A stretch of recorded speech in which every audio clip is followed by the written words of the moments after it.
நேத்தி காலையில பிரம்ம முகூர்த்தத்துல பூஜை பண்ணலான்னு சொல்லிட்டு 3:30க்கெல்லாம் அலாரம் வச்சுட்டேன். மாக்கோலம் தான் போடலான்னு சொல்லிட்டு அரிசி ஊற வச்சிருந்தேன். அதை அரைக்க மறந்துட்டேன். அப்புறம் காலையே ஃபர்ஸ்ட் நிலவாசல்ல தான் பூஜை பண்ணிட்டு அப்புறமேல நம்ம உள்ளார போய் பூஜை பண்ணலான்னு சொல்லிட்டு எல்லாத்தையுமே எடுத்து அரேஞ்ச் பண்ணி வச்சு ரூமில் வந்து பாப்பா வந்து எழுந்திரிச்சிருவா லைட்டு போட்டால். அதனால தான் நான் வந்து பூஜை அறையில் வந்து விளக்கேற்றலை. கிச்சனில் க்ளீன் பண்ணி வச்சுட்டு கிச்சனில் தான் விளக்கேற்றினேன். காலையிலே எழுந்திரிச்சு நம்ம சாமி கும்பிடும்போது நம்ம மைண்ட் ரொம்பவே ஃப்ரெஷ்ஷாக இருக்கும். எந்த ஒரு ஞாபகமுமே வராது.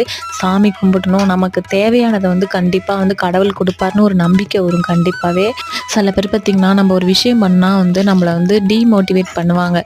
என்ன இப்படி இருக்க அப்படி இருக்குன்னு சொல்லிட்டு அதுவே நமக்கு வந்து ஒரு மாதிரி மைண்ட் வந்து சேஞ்ச் ஆகும். நம்ம இது பண்ணுறது சரியா தவறான்னு சொல்லி சொல்கிறவங்க வந்து இன்றைக்கி நம்மளை சொல்லுவாங்க, நாளைக்கு இன்னொருத்தவங்கள சொல்லுவாங்க. அவங்க சொல்லிகிட்டே போயிட்டு தான் இருப்பாங்க. நம்ம ஒரு பண்ணுற விஷயத்தில் கரெக்டாக இருக்குன்னா நம்ம நோக்கம் வந்து கரெக்டாக இருக்கணும். இலக்கு வந்து ஒன்றா இருக்கும். ஸோ என் வீடியோ பிடிச்சிருந்தா லைக் பண்ணுங்கள், சப்ஸ்கிரைப் பண்ணுங்கள். பாய்.